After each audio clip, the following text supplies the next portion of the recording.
ગઈકાલે એલસીબી ઓફિસમાં અમને બાતમી મળેલી હતી કે કુતિયાણા તાલુકાના ટીંબીનેસ રબારી કેળાએ આરોપી સરમણ ગોગણ કોડિયાતર છે, જેમની ઉંમર 29 વર્ષ છે, જય માતા દૂધની ડેરી પાસે એમનો વાડો આવેલો છે, એમને પોતાને ભેંસો છે, એ પોતે દૂધમાં ભેળસેળ કરી, ભેળસેળમાં મુખ્યત્વે કે પામોલિન ઓઇલ, અમૂલ દૂધનો પાવડર અને પોતાની ભેંસનું દૂધ, આ ત્રણેય મિક્સ કરી અને વેચે છે. આ ઇન્ફોર્મેશન મળતા અમોએ ત્યાં પોલીસની ટીમ સાથે રેડ કરેલી છે. રેડ દરમિયાન જે કોઈ પણ 30 લીટર ભેળસેળ વાળું દૂધ હતું એ ફૂડ અને ડ્રગ્સ ડિપાર્ટમેન્ટની હાજરીમાં ત્યાં ને ત્યાં નાશ કરવામાં આવેલ છે. ફૂડ અને ડ્રગ્સ ડિપાર્ટમેન્ટે આ જે નકલી દૂધ છે એના સેમ્પલ લીધેલા છે અને સેમ્પલ એમની આગળની જે સંસ્થા છે એમાં પરીક્ષણ માટે મોકલેલા છે અને પરીક્ષણના માંથી સેમ્પલ આવે ત્યારબાદ આપણને એકચ્યુઅલમાં ખબર પડશે કે આમાં કયા પ્રકારનું ભેળસેળ થયેલું છે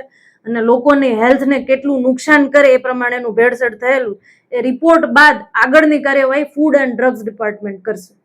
અમને હજી પણ આમાં કોઈ પણ ફર્ધર ઇન્ફોર્મેશન મળશે કે હજી આવી રીતે અન્ય કોઈ પણ જગ્યાએ પણ દૂધમાં પામોલિન ઓઇલ કે અન્ય કોઈ કેમિકલ યુક્ત ભેળસેળ કરવામાં આવશે તો અમારા દ્વારા પણ ફૂડ એન્ડ ડ્રગ્સ ડિપાર્ટમેન્ટને જોડે રાખીને કાર્યવાહી કરવામાં આવશે.